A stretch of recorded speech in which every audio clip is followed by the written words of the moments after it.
What's up, fellow podcast listeners? This is Matt here, and this is the debut show of Through the Table with Matt and Rob. This is basically a wrestling show where we go over reviews and previews for WWE pay-per-views, New Japan Wrestling, TNA sometimes, Ring of Honor, anything we can think of, anything that's on our minds basically. And our goal is to present a podcast that doesn't freaking suck like most of the ones out there and doesn't advertise things for 20 freaking minutes before you get to the actual stuff that matters. But I'm not going to keep this intro long because I want to get things rolling. Got a lot to talk about today. We have an Elimination Chamber preview and a Takeover Unstoppable review. We're going to talk a little bit about some things that transpired on Monday Night Raw this week that we agree with and not agree with. We're going to talk a little bit about Brock Lesnar and WrestleMania 32, and we'll go from there. And without further ado, I'd like to introduce my co-host, the real mouth of the South, the unmatched, Robert Bryden. How you doing, buddy? Doing freaking excellent. All right, well, I guess we should kick it off with the Takeover Unstoppable review. Fucking excellency right there. See, you cussed already. But it deserved it. It deserved it. If any spot in this whole podcast needed the F-bomb dropped, it was right there. Freaking excellent. Later. But anyway, so kicking it off, what about Finn Balor and Tyler Breeze's entrances? What did you think of those? Okay, Tyler Breeze. One, I was confused about what was happening at the beginning. I thought a new diva was debuting or something. No kid. I was like, okay, who's it? What are they opening with? And then, of course, Tyler Breeze comes out with a freaking selfie stick, and okay, I was like, okay, that's pretty cool. They're introducing new, different entrances that aren't, WWE main roster, SummerSlam or WrestleMania or something. Okay, they can have some different entrances. And then Finn Balor completely blew him away. That was amazing.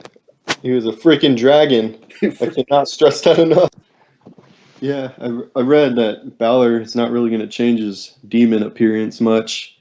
So it's interesting to see what kind of ideas he comes up with to keep it fresh every time. Yeah, and I'm glad he's not using it every single week. I'm glad it's just for like the quarterly special events. So they're not calling them pay-per-views, call them special events, right? Yeah, special events, live events, whatever they're called. Yeah, live events, I think is what Regal said. Yeah, well, apparently it takes Balor about 3.5 to 4 hours to apply all that, so I can see why you'd only do it once a month or whatever. But man, that's going to be so freaking sweet to see on WrestleMania one day. Oh man, can you imagine? Because Triple H always has to outshine whoever has the special entrance and such. Can you imagine what it would be Triple H versus Finn Balor or like WrestleMania 33? That would be pretty sick. Yeah, as long as they're not advertising a movie or something like the Terminator stuff, which was cool, but. Well, anyway, moving right along, I think the next match was Baron Corbin versus Rhino, if I'm not mistaken. Which was better than I expected. It was, man. I mean, I like how they're bringing in all these past veterans to work with the newer talent, especially someone as green as Baron Corbin. And what I found interesting was it seems that his face status is kind of dying off a bit. He got a lot of boos at that show. He did, especially with Rhino, which Rhino would come in as a heel. But that's become a thing with NXT though. NXT they tend to actually cheer anybody. They just don't care. The crowd just doesn't care. Yeah, no, it's like relating back to the Balor and Breeze match when Balor climbed up on the Titantron and everybody chanted, "Please don't die! Please don't die!" Yeah, that was freaking awesome. Yeah, I love NXT crowds. They always make the show amazing. Yeah. So I was actually watching another interview. I think it was Eisenberg was talking about how they don't need to chant "This is awesome" during every single match, which I kind of agree with. Yeah, I get that too, but some instances it is because I think they were chanting "This is awesome" before Balor's match even started, and I think it was when Tommy and Balor teamed up for the first time. They were chanting "This is awesome" in Dream Team, and stuff, but I definitely agree it gets way overused. Yeah, at it times. does get overused, but you got to think though, in NXT the matches are generally better than what they are on the main roster. So I can see how you watch Raw, 2 days later hell you go to a live NXT you know taping and yeah, everything's going to be better down there. Everything is better in NXT right now. It's got that old school territory vibe to it where there's no stories or drama or scripts or anything. Everybody just goes out there, cuts a 2 minute promo getting their point across, and then they just go at it and get like 20 minutes or so to just tear the house down. And sometimes that's all you need for a wrestling show. Yeah, no, that's absolutely. I like how Kevin Owens, in my opinion, um, gives the best promos in NXT right now because the way he speaks completely natural, doesn't seem forced at all. He's just like, you know what? He's this guy's gonna show up and he's gonna die, and it's gonna be I told you so, and then he says it all casually and just walks out. Yeah. Oh, and by the way, it's all for my family, just so we're clear. Yeah, and For nothing else. I'm doing this. I'm doing this. I'm doing this. One because I shouldn't be the only one with hospital bills. Everybody else should have one. And yeah, it's like who's it? Solomon Crow. I don't know if you watched NXT yet. Did you watch that? Yeah, I watched it. I watched Owens just decimate him from the inside out. Yeah, and then he's just like, "I told you so," and walks out. Yeah. Awesome. But going back to Kevin Owens a little later, I want to talk about that amazing women's match between Becky Lynch and Sasha Banks. I was about to say which women's match. They were both actually pretty good. Yeah, they were, but Becky Lynch and Sasha Banks just blew me away. Um, I don't know how they're doing the Slammies and such next year, but if they're allowing NXT matches, which I don't think so, because it's a complete unfair advantage NXT has on the main roster. But if they allow NXT matches on during Slammies, um, I really believe that Sasha Banks and uh, Becky Lynch have a chance for match of the year after that one. Oh yeah, definitely. At least be a contender. Just how they flowed in that match, the psychology with them focused on each other's arms, just to the overall drama and everybody on their feet and giving them a standing ovation afterward, which was completely deserved because that was probably one of the most amazing matches I've seen all year, which it isn't saying much. There's not been that many great matches, but it was good. And if anybody's watching this and hasn't seen it, then go out of your way right now. Like, actually pay the $9.99 a month to watch that match. Nope, don't even need to do that. Remember, it's free for like another 2 days. Oh yeah, it is free. How do you like this? 3 pay-per-views, I think, and within 3 weeks of this month. Yeah, yeah, free, Yeah, free. Yeah, you can't beat that. You can't beat it. no, not at all.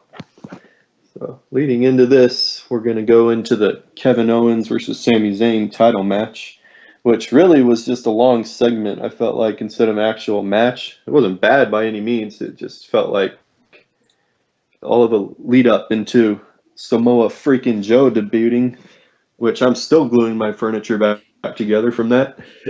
But yeah, how much stuff did you smash? Um, because Dude, if my chair had been made out of anything other than toughened plastic, I would probably have broke something in my man cave here. I completely lost it. I had to evacuate my apartment and almost jumped off the roof of my building. Yeah. It was so unexpected. I didn't think they would actually pull the trigger on it. Yeah, apparently it was leaked on the internet earlier that day or the day before or something because one of my other buddies was talking about it. Like, yeah, it'd have been really good if I didn't know about that ahead of time. And I was like, where did you see that? And he goes, the internet. And I was like, I'm really glad I slacked off that last couple of days because I'd have been mad to have that spoiled for me. Yeah, see, man, I don't really go on the internet much for wrestling if it's a big pay-per-view or big NXT special coming up or anything, just because there's always something that completely screws up your experience with it. Yeah, or dude, those freaking ludicrous reports that are just there to cause interest, like Undertaker spotted buying a Slurpee at 7-Eleven, CM Punk return confirmed. Yeah. But anyway, I think it covers most of NXT's live event. What about the tag team match? That I actually thought that was a pretty good match. I was actually expecting Enzo and Cass to win it, which I would have loved because those guys are freaking amazing. Um, Alexa Bliss, that's the perfect, especially after watching her on NXT this past week. That's perfect for her right there. She doesn't need to be doing a whole lot of matches anymore, especially not paired with frickin' uh, Wesley Blake and Buddy Murphy. Of course, I thought they were losers whenever they debuted, but I like them. I like them a lot. Yeah, they can mesh really well together. They've had some good matches with the Lucha Dragons, and I think they had a good one with Ascension right before Ascension got brought up. So, Yeah, and they're- their music. yeah, their music is great. But yeah, that was a good one. I didn't really like the finish of that match though, with Alexa Bliss just pushing Enzo off the top rope, and Enzo just lays there and gets pinned. I'm like, what? Well, you kind of knew something was going to happen when Cass puts Enzo on the top rope, and he can barely move, and he keeps checking behind him like, is she coming? Is she coming? And you kind of knew something was going to happen. That was at that point I knew they were going to get screwed out of the belt somehow.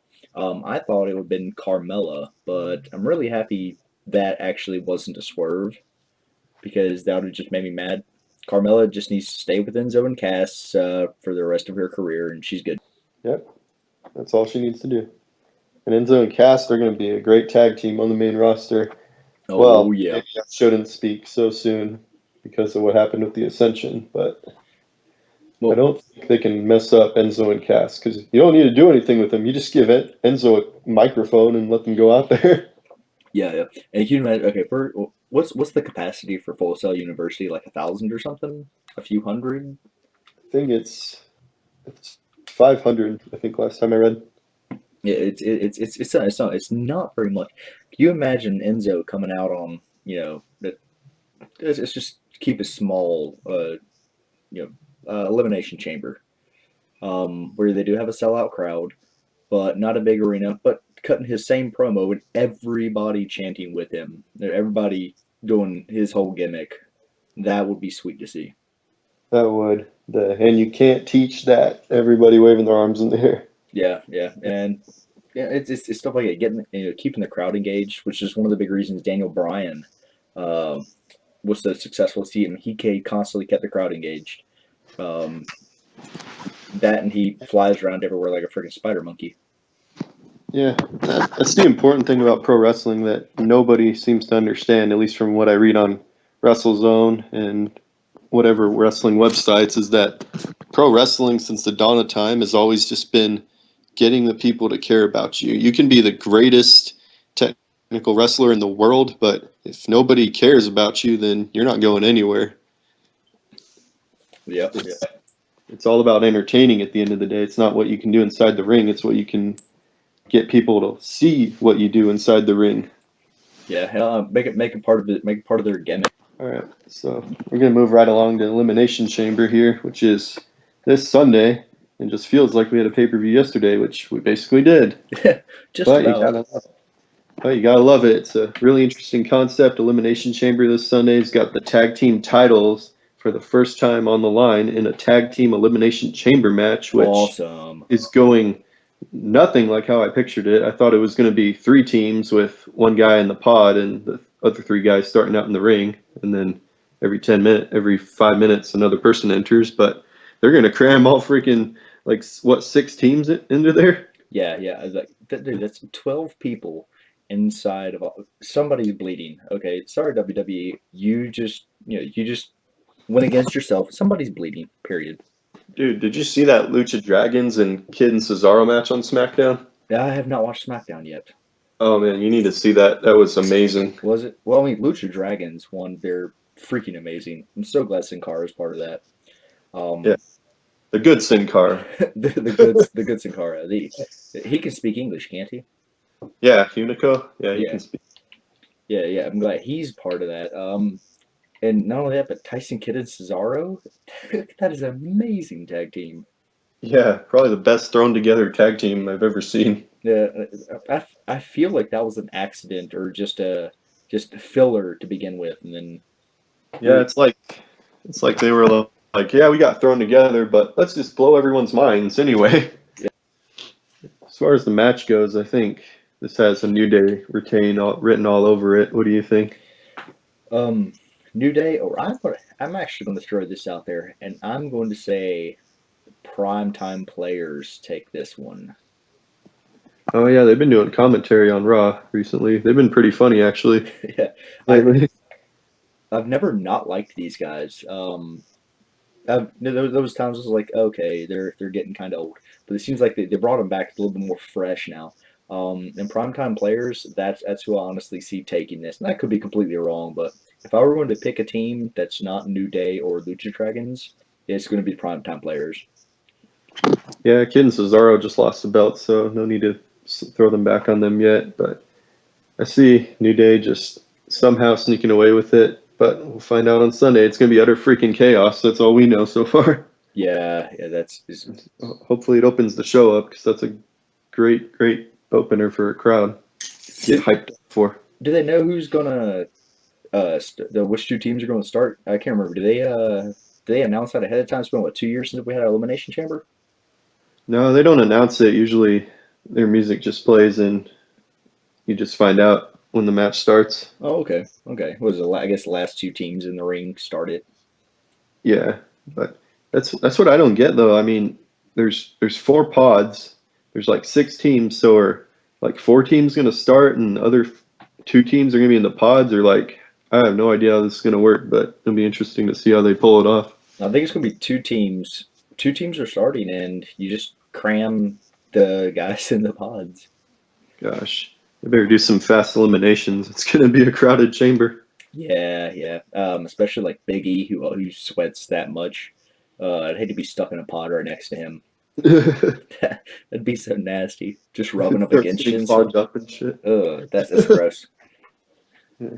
Moving on to the next chamber is for the vacant. It's vacant because Daniel Bryan forfeited the title due to injury again. Deja vu from last year.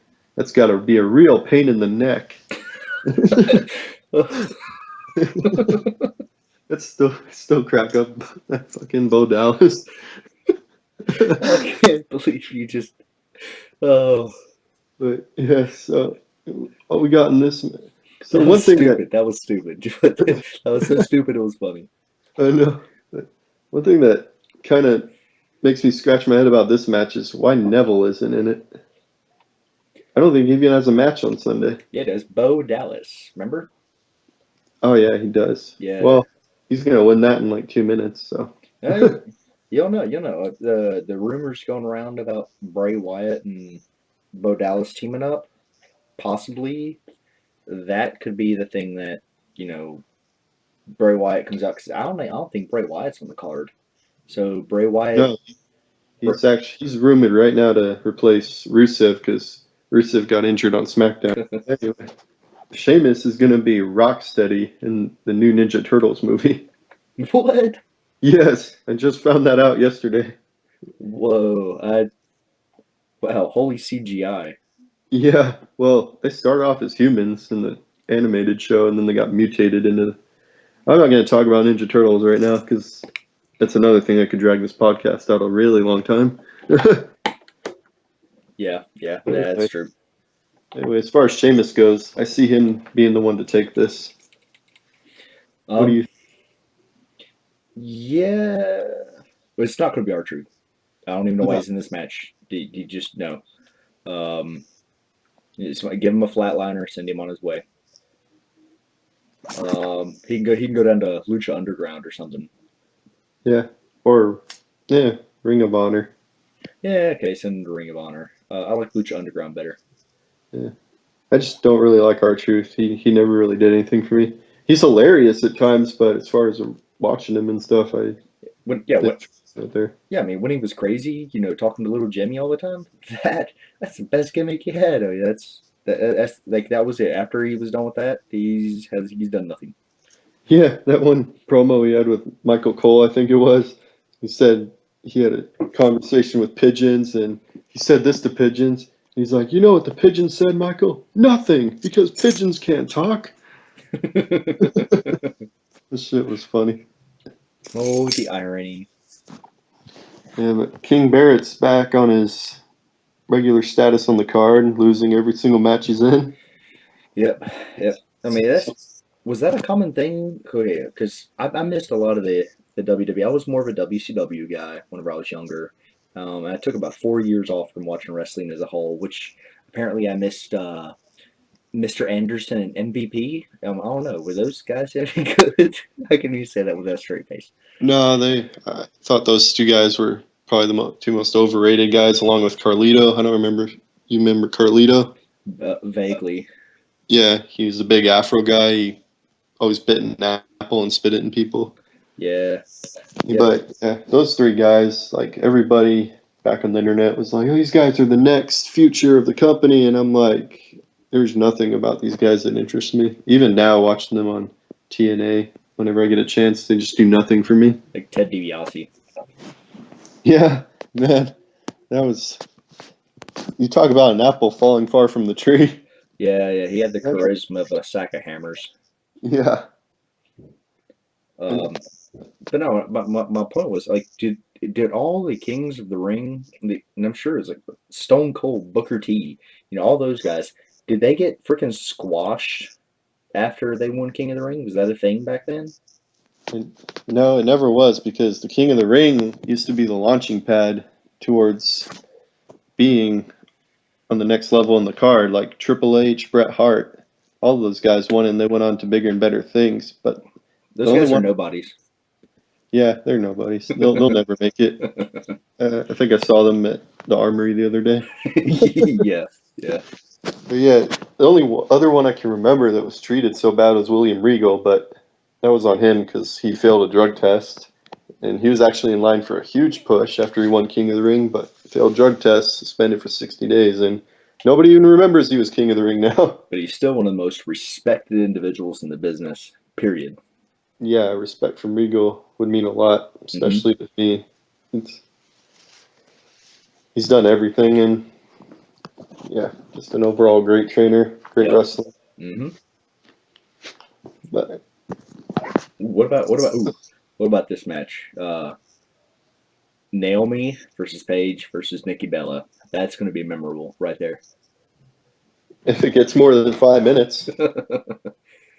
I talked to Sam about this the other day, actually, and they're pushing all this crap about give divas a chance and everybody's supporting it or whatever. And I'm just sitting here going, the day that they give Eva Marie versus Carmella 15 to 20 minutes, you guys are never going to say anything about giving divas a chance again.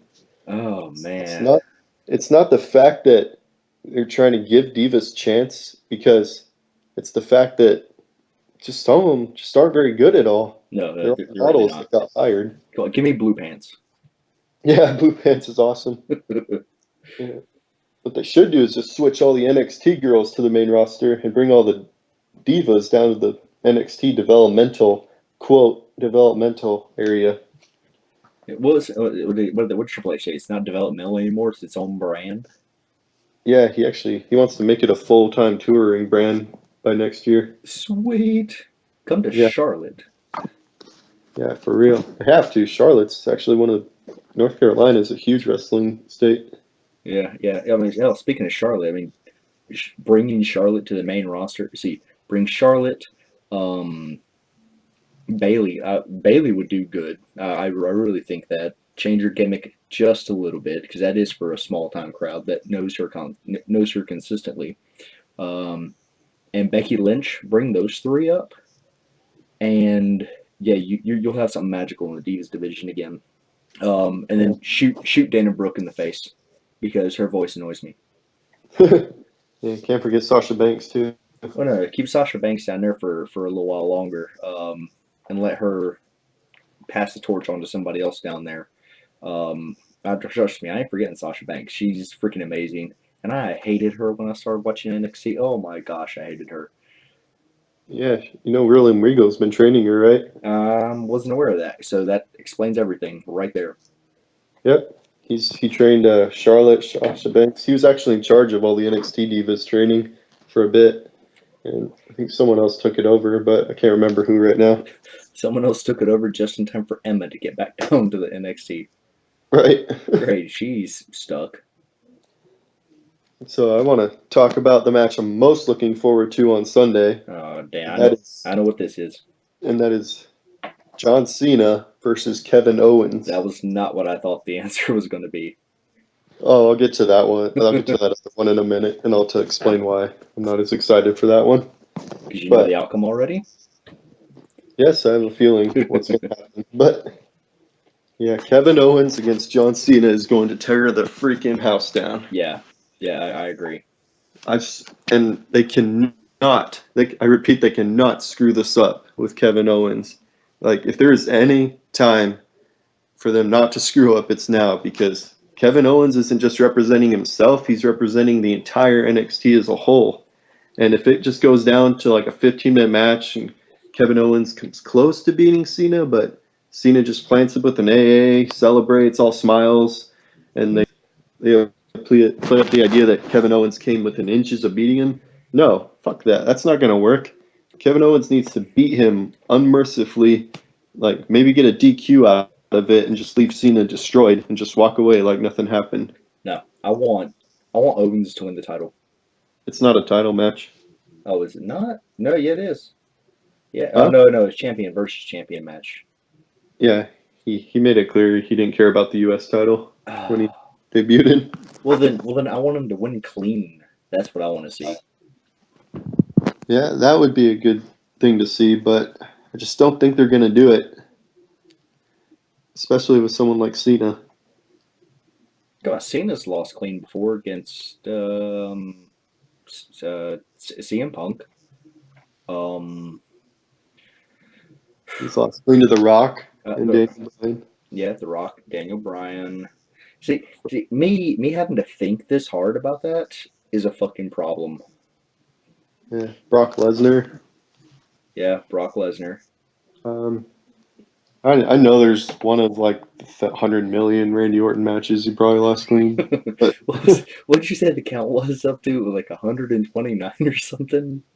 yeah, I actually looked that up one day, and this is how much of a life I have, guys. I actually looked up how many times John Cena and Randy Orton fought, and it is like 127 the last time I checked within their whole careers, counting live shows, pay-per-view matches, Raw, SmackDown, you name it. They should have their match down perfect by now. Oh yeah, they do. I actually give them credit though, because as much as we've seen those two fight, they always seem to bust out something new, or at least change it up a little bit every time they fight. I hope they never wrestle again. No, I think they're done. Or Forever. they should be anyway. Yeah, I think Kevin Owens wins this, and I really think he wins this, and I really think he wins clean. I'm hoping he wins clean. I'll go with the DQ victory for Kevin Owens. This is how I want it to go down. Is it going to go down that way? Absolutely not. I would be shocked out of my goddamn mind if it did. It's just going to end with Cena pinning him after an AA. But if they do the right thing and Triple H really gets on Vince and whoever the hell books these shows now, Kevin Owens is going to leave him laying, just walk away, acting like it was nothing. Like he didn't even break a sweat doing it. Dude, I would be happy if they ended the match like Kevin Owens has been ending most of his matches, and just complete decimation. They have to stop the match because Cena just can't go on. That I would also be happy with. Yeah, and look at the marketing that would do for NXT. Like, people are going to tune in to see this Kevin Owens guy that just destroyed the top wrestler in the world. Yeah. And it's going to give a rub to anyone who faces Owens. Like, oh man, that guy stood toe to toe with Kevin Owens, and it's a win-win for everybody. Cena doesn't lose an ounce of it. He just goes back to his open challenges the next night. Yeah, or maybe the next week because. Yeah, you want to sell the beating. Yes. I forgot. Well, it's Cena, so he doesn't sell the beating. So yeah, so like 2 hours after the pay-per-view ends, he issues open challenge. Dude, he doesn't even sell his actual injuries. He had what, Yeah. neck surgery that was supposed to keep a normal guy out for a year, and he came back within like 4 months. With the tricep stuff there too. Yeah. I've been wrestling with this injury for like 30 years, and I got to have surgery on it. Like, 5 minutes later, I'm back. Or like I remember in 2012 when him and Brock fought for the first time that he said afterward he cut that promo that he's gonna have to go away for a little bit and stuff. And he was back on Raw the next night and I saw a meme that said, I have to go, my wife needs me. And then the bottom said, never mind, I'll just divorce her. I love you guys. Yeah, that's awesome. And we'll go straight into now the other match that Rob was thinking I was thinking about, and that is Seth Rollins versus Dean Ambrose for the WWE World Heavyweight Championship, which is something that I'm just going to say right now. If Dean Ambrose wins this title on Sunday, my apartment complex is going to become a post-nuclear war zone, and there will be no survivors whatsoever. And I've sat beside this man watching some wrestling. What was it, the Punk Cena match that we both lost our mind on during Yeah, Raw? Oh man, yeah, this man can flip some tables. So if Ambrose wins this, yeah, I'm gonna see Matt on the news. That's for damn sure. or when the Undertaker returned when we were in Korea. Ye- People came up to us the next day saying, "Are you guys all right? We heard you screaming from your room." Yeah, like are you guys okay? Is everything good? Yeah. Undertaker came back and they just roll their eyes, but they don't understand. They'll never understand, but it's okay. We understand. That's all that matters. But as far as this match goes, man, as much as I'd love to see Ambrose just take the title, they got another pay-per-view coming up in 2 weeks. I would be all for Ambrose getting it just to drop it again in 2 weeks. But I just think it would be an awesome way to get new subscribers. If it's free, they can see, oh shit, a title change just happened. I need to get this network thing. If this was during a free month, imagine what's going to happen during a paid month. Yeah, yeah. But I really think Seth Rollins is going to walk away with it. And here's a theory I've been reading. What do you think about this?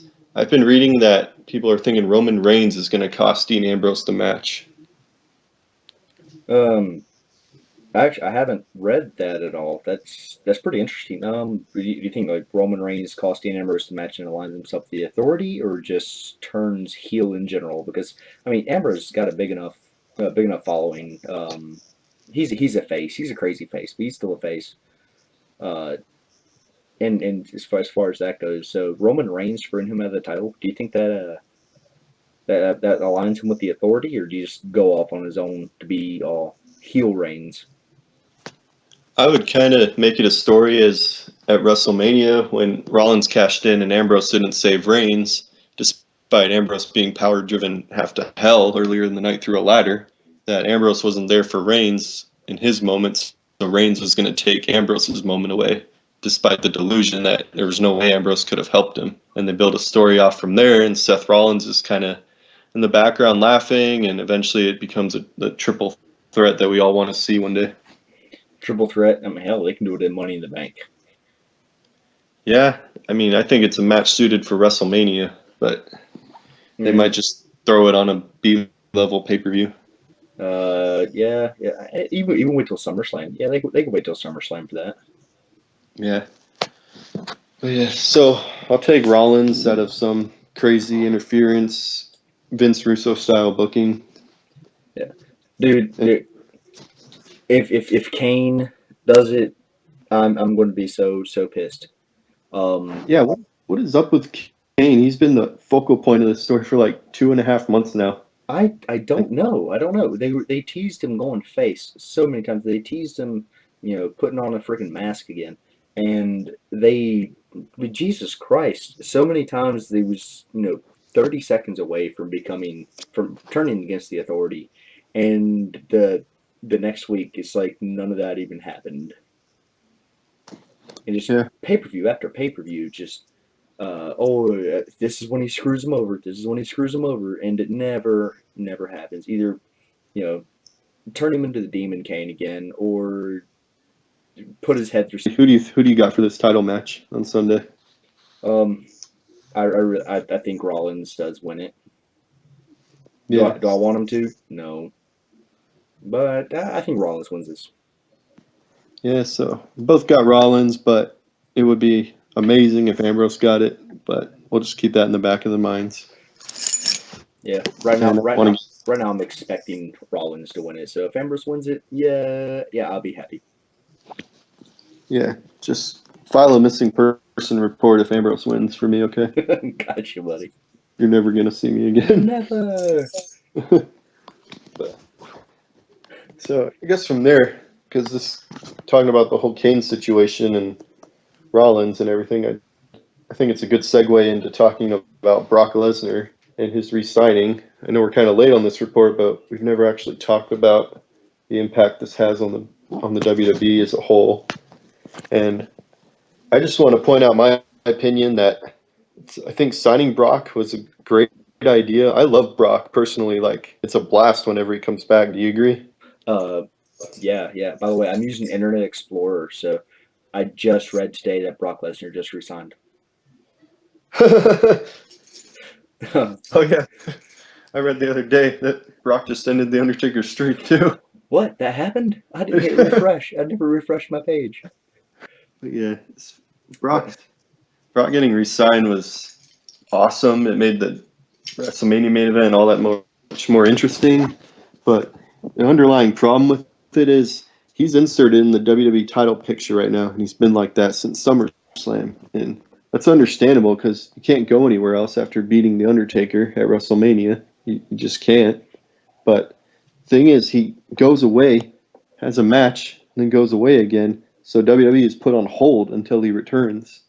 And that's where this Kane Seth Rollins bullshit comes from, is because Brock's suspended right now, and nothing is going to happen, interestingly, again until Brock comes back.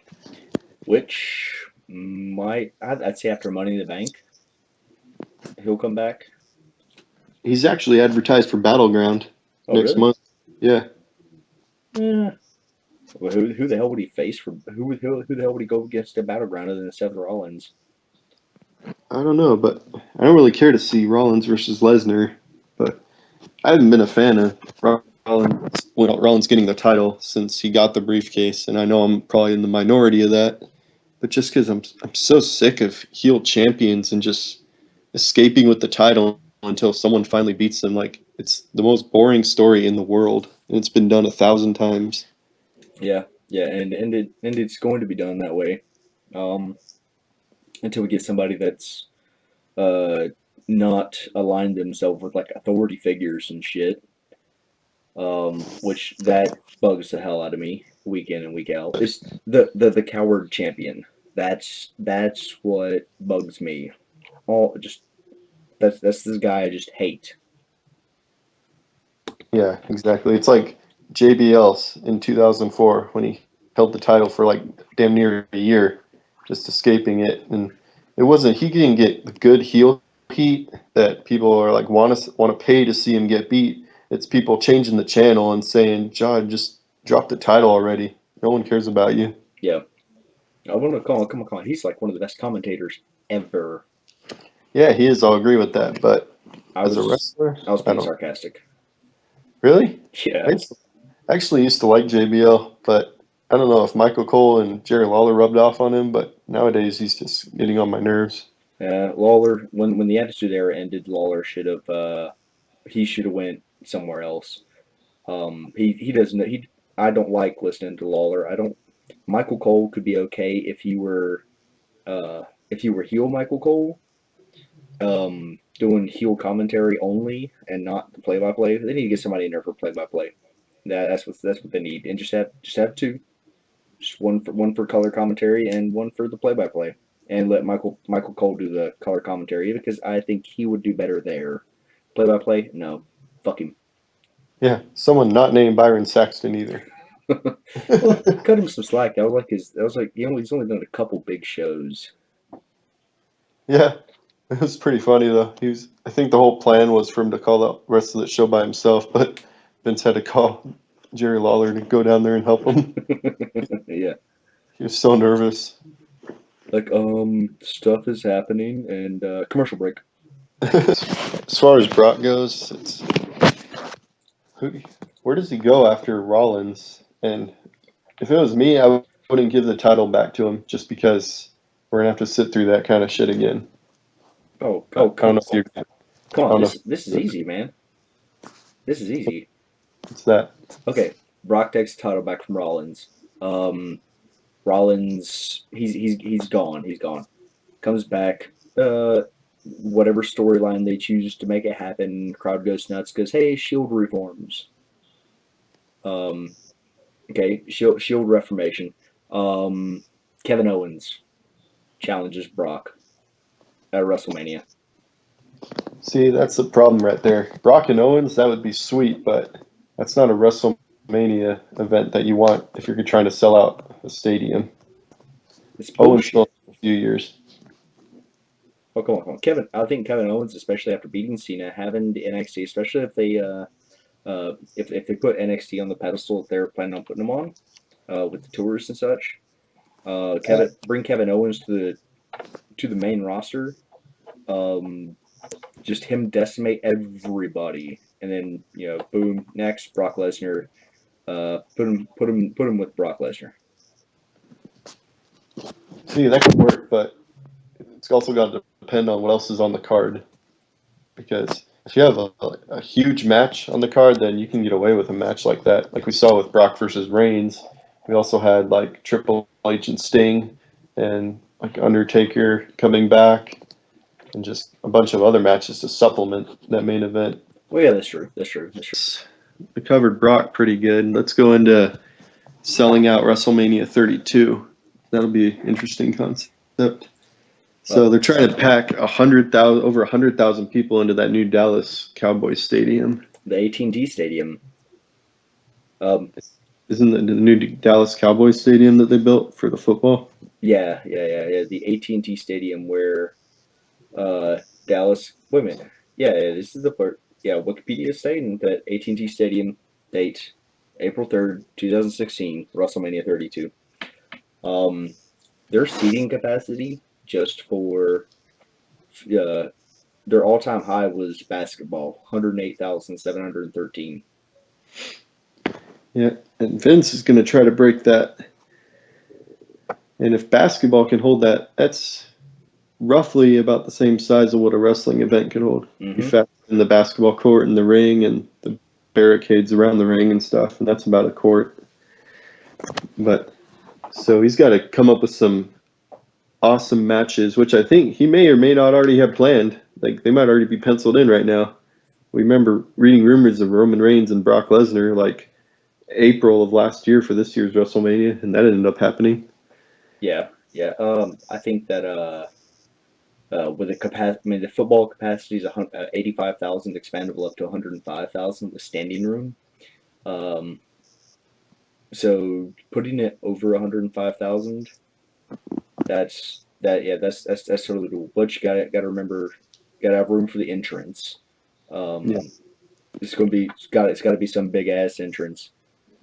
That knocks out a few hundred seats there. Yeah, I think they can do it. Packing seats a little bit closer, together. Yeah, I think they can do it. I think they can do it too. And the match that I think they can sell that place out with is, and I think you're probably thinking the same one with me, and it's the last chance I think they'll ever going to get to do this. And if there's ever a time to pull a trigger on something, it's now, and that's Sting versus Undertaker. Agreed. Will it happen? I am not a pessimistic person, and I'm very pessimistic about this. It is. It's the perfect scenario with both of them residing in Texas and possibly being Taker's last match. I don't think he's wrestling again after next year. There's just no point, especially if he faces Sting. Like, I can just see. I don't know who would win that match, but I don't care for the matter. I just want to see it. Yeah, two of the most respected guys in the business. Undertaker, I think, being the most respected name in history. Which, by the way, Stone Cold's podcast is actually coming back to WWE Network. And have you seen his lineup of guests for the next few months? All I know is Paul Heyman's coming on Monday. Yeah, they confirmed Sting and Undertaker are guests that are going to be on his podcast. At the same time? No, just different times. Sweet. I just thought that was crazy. Undertaker breaking character and everything. Like, I don't think he's once the whole time he's been in pro wrestling. Well, he did go to a different character when he did like that American Badass thing. Yeah, and that was from what I've read and heard. That's essentially who he is in real life. Well, then I'm not going to his biker bar and starting shit. No, No, get freaking tombstone through a table. just to say it happened to you. You know, yeah, no, yeah, okay, then I would do that. Just walk over to him and I don't know. I think I could walk up to the Undertaker and slap the beer out of his hand. I think I'd do that. I would pay a lot of money to see that. You would too, asshole. Yeah, so Sting versus Undertaker is the main attraction, and shit, you get that match, you can pretty much do whatever you want with the rest of the card. At least for me, I don't even care. That's my money right there. Now, who's Triple H going against? Triple H. Because he has to be there. Yeah. See, I've read rumors that it's going to be The Rock facing Triple H. Okay, I'll expect that. Yeah. And I guess if they can get Ronda Rousey from UFC, they're talking about a mixed tag with Rock and Rousey versus Triple H and Stephanie, which that would draw a lot too, because Ronda Rousey's a freaking worldwide phenomenon at this point. I could take her. Yeah, okay. If you take you to the emergency room. Yeah, I didn't say where I'd take her.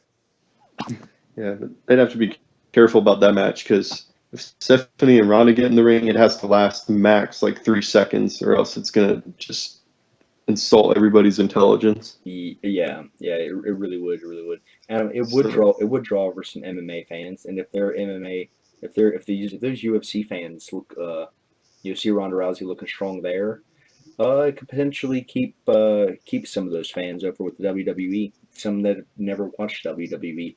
However, if Ronda gets in there and gets slapped around a little bit by Stephanie, okay, you've just reaffirmed that wrestling's super scripted, and Yeah, the suspension of disbelief it wouldn't be there. yeah. Thousands of MMA fans just changed the channel right when Ronda got touched. Congratulations. Well, Yeah. unless it was one of those things where she was like, you know what, Stephanie, one free shot. I mean, you can't do a nut check. That kind of doesn't work with them. That'd be funny if she sold it. What a twist! What a twist! Ronda's really a man. Oh God! If you ever listen to this, Ronda, which is doubtful, please don't come after me. No, come after him. Shut up, man. But so that'll be whatever. Rock, Triple H, Rousey, Stephanie. Either way, I'm fine with that. And so this leaves Brock. Actually, I think Brock should go against Orton at next year's WrestleMania. I would like to see that.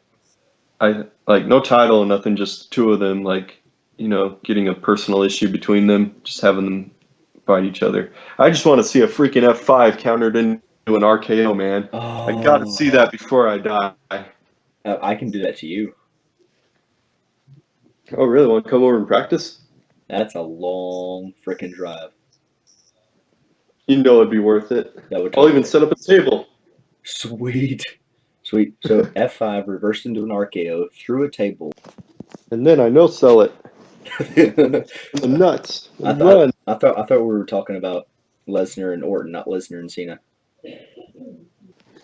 But yeah, so 3 matches we got on that card is Sting and Undertaker, Triple H and Rock, or the other combination, Lesnar and Orton. And this is funny because this is another card that potentially could leave Cena just out to his own devices, basically, because he fought Bray Wyatt at WrestleMania 30 and Rusev WrestleMania 31. So last 2 WrestleManias he's been with the newer guys and just facing them. So I'm curious to see what they're going to do with him at Mania. Come on. I'd actually love for Cena versus Balor. That would be cool. Even better, John Cena versus Curtis Axel. Axel Mania. I hate you. I haven't seen those guys on. I hope they killed that. I do too. I hope they killed that. That was awful. Yeah, it was. Yeah, so hopefully they can have a card similar like that. At least get Sting and Undertaker up there, because what's the point in signing Sting if you're not going to do that? I know that had to at least been on Vince or Triple H's mind when they signed him. Come on, DVDs, man, DVDs. Yeah, but this is just DVDs. Think of all the extra money they're going to make with Sting and Undertaker. Oh It's yeah, like it's one of the top 3 dream matches that never happened. I'd buy that T-shirt. I would too. I was there, even if you weren't. Yeah. I was there. I'll Photoshop you into WrestleMania 32.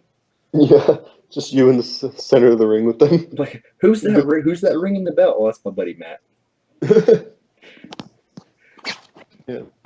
Speaking of John Cena, this is a subject that's played to absolute death.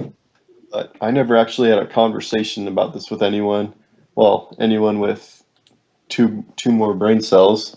But what is your general opinion on John Cena? My opinion on John Cena. Okay, 1, he's a hard worker. 2, he catches a lot of hell because it's just acceptable to give John Cena hell. He's a hard worker. He does have good matches.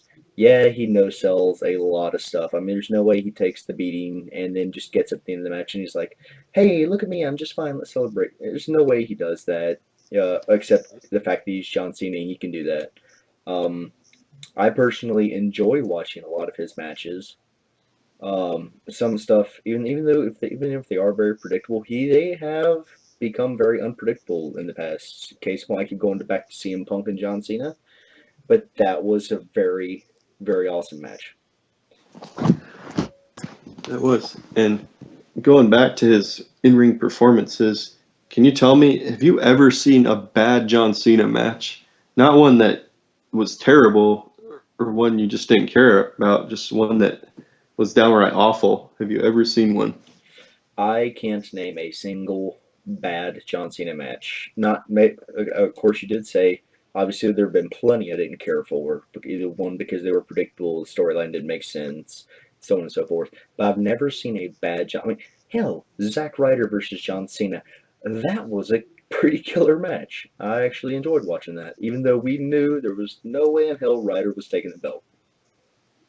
Yeah, but you think of all the opponents, John Cena has given them their best matches of their career. Like, let's name a few. Umaga, The Great Khali, Rusev recently, The Miz, Damian Sandow. All these guys, actually, add CM Punk and Daniel Bryan to that list. Yep. Which is ironic because the matches with with CM Punk and Daniel Bryan with John Cena are considered all-time classics, whereas I can't even remember CM Punk versus Daniel Bryan's matches. I know they fought, but I can't remember them at all. So that goes kind of say who the better in-ring performer out of all of them is. Well, I'm sitting there trying to think of any of the CM Punk Daniel Bryan matches. I'm gonna have to go YouTube those later. Actually, I have a challenge for you. Find a better WWE Championship match than John Cena versus CM Punk at Money in the Bank. I don't think I can. I don't. Matter of fact, that was another one I watched with you, wasn't it? Yeah, I showed you it because it's my favorite match of all time. Yeah. That was just freaking epic. I remember that match. Yeah, that was freaking awesome. Oh yeah, 5 stars all the way. Actually, that's one of one out of like 4 WWE matches that have gotten 5 on Dave Meltzer's website. Meltzer. Yeah, I'm not really a fan of him. I know his words kind of taken as gospel around the internet. Yeah, gospel. It's like the Book of Mormon. And okay, I'm gonna say the one thing that I criticize Cena about all the time, and exactly what you said. Actually, his lack of selling gets on my freaking nerves like no other. And he not during the match. During the match, it's fine, but after the match, it's just God. He ruins the credibility of his opponents by doing that. He gets his ass kicked the whole match, and after the match, he looks like he went for a 2-minute jog. Yep. Yeah, Like, no, I agree. Look what that did to Bray Wyatt. Like Bray Wyatt at the end of that feud looked like a fly Cena swatted away rather than a challenge in any way. Mm-hmm. And that just crippled him. He has not been the same since. Yeah, and hopefully they can build him back up. I mean, hell, You put Bray Wyatt with Bo Dallas. I think there can be great things there, especially since Bo Dallas really isn't doing shit on his own. Put Bray Wyatt with Bo Dallas. I think there could be some really good promos there. I actually think if Bo Dallas keeps his same gimmick and Bray Wyatt keeps his, they could have some hilarious like Ren and Stimpy style situations where Bray Wyatt's all serious and cryptic, and it's just camera pans to Bo Dallas and he's like, "Bo, leave." A goofy smile, and then Yeah. like it ends like every time with Bray Wyatt slapping the hell out of Bo Dallas. Oh man, I can't believe he stole my gimmick. Sam despises him, and I know you're not really a fan. At least I don't think you are. But I'm a big fan of Bo Dallas just because he's hilarious, and I love how much he trolls people. Yeah, I see a lot of you in him. I know it's fucking hilarious. That, I think this what turns me off to him because I'm like, oh, not this again. Like when he had that feud with Mark Henry, like those couple matches, and Mark Henry just destroyed him, and Bo Dallas would be on the floor holding his ribs, and he'd be like, "I beat you in life. I'm now 3-0 against you." Yeah, that's some shit that you do to me. Doesn't matter how bad you're actually beaten. If for some reason it always counts as a win in your column, somehow you justify it. Yeah, funny thing, I actually read the other day regarding Cena too. It was an interview with Bret Hart, and I'll send you a link if I remember when I get off this. It's a really good interview, but he was asked if he were to create a pro wrestler from the ground up, like mic skills, charisma, look, in-ring abilities, who in history would come closest to his design? And you know what he said? Was that? John Cena. And he just said it without hesitation. Because if you think about it, Cena, he's the complete package of a pro wrestler. He can cut a promo too. He can cut a promo, he has the look, he has the charisma, he can wrestle his ass off, despite what anybody with 2 brain cells tells you. You can't wrestle. Yeah, you ever notice those guys chant that at the beginning of his matches, and then once he starts blowing their minds with like wrestling and stuff, they start chanting, "This is awesome." Yeah. You gotta love wrestling fans, or internet fans for that matter. Yeah. A lot of internet fans, like the ones you see on like WrestleZone and stuff. They're a lot of these guys are a bunch of freaking ding dongs with closed minds. Yeah, they're the kind that when you make a thread talking about fantasy booking for a WrestleMania, and they're listing like The Rock, Hogan, and Stone Cold Yokozuna in a Fatal 4-Way Hell in a Cell TLC match. Because one, time travel would take precedent over that. There's no way that actually happens without time travel, and I think that would be the bigger story that year. Rusev. Oh yeah. So the fall of Rusev is what I titled this appropriately, because what we saw on Monday is Rusev is essentially a cast character on Friends or Seinfeld after he was begging for Lana to come back to him. Yeah. They were on a break. Yeah, here's the thing about Rusev. I mean, if you look back in history, all those foreign monster heels, they are built up for one reason and one reason only, and that's to lose.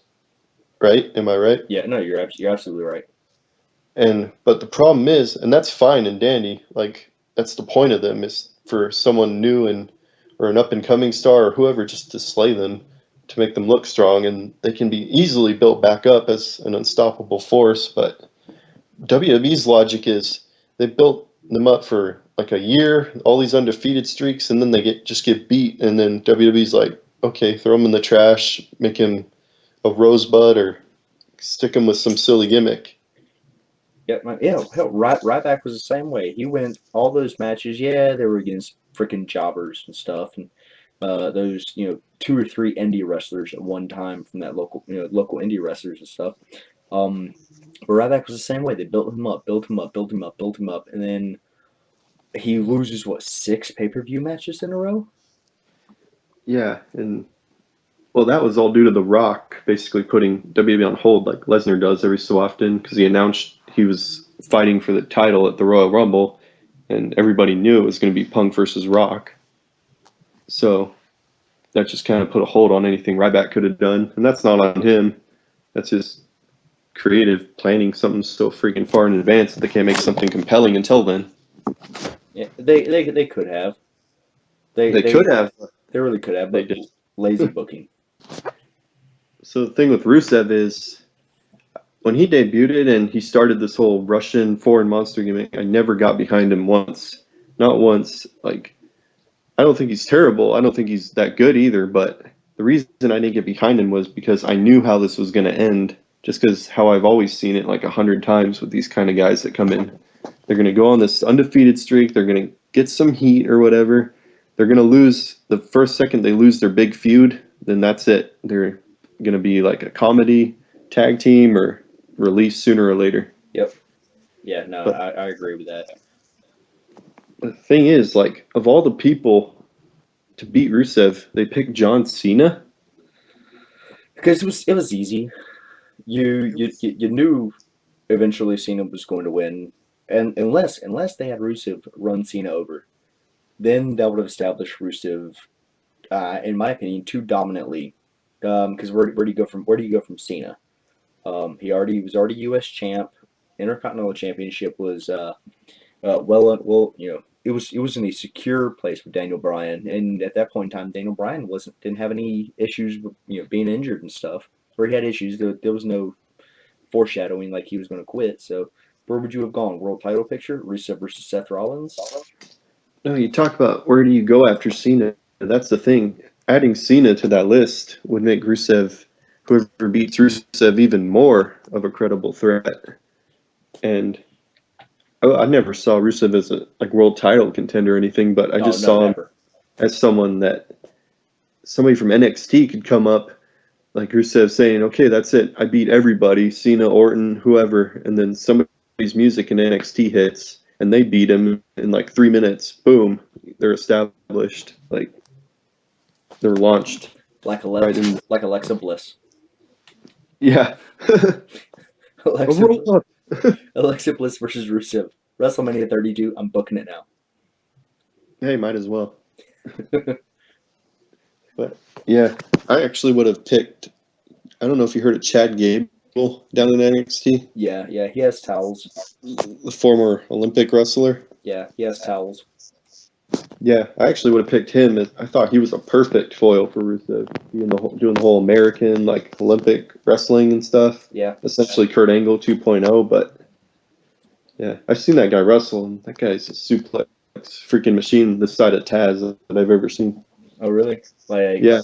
So put him and Brock Lesnar in a suplex competition. So you could suplex the most WWE superstars, have them all lined up. That'd be sweet. Winner gets a title shot or something. Except it could still be saved. Like maybe a character change, make him go away for a bit. Like have whoever beats him just take him out for a few months. Oh, come on, he's already got his character change. Remember, he went back to Bulgaria. Yeah. That made no sense, and that would happen overnight, but okay. Yeah, that's a hell. I mean, I'm sure there's, international policies. You can't change your home of residence from one country to the other between Sunday and Monday, but. All right, well, that's it for today. Hope you guys enjoyed the debut show, and let us know you like it. Tell your friends. Follow us on Facebook. I don't know how you can, but I think that's what you're supposed to say after shit like this is over. So, yeah, just find us there, and tell all 2 of your friends or family members to come and listen to this. So we'll see you next week. All right. Dun, da, da, da. We need a music. Insert music here. Bye, guys.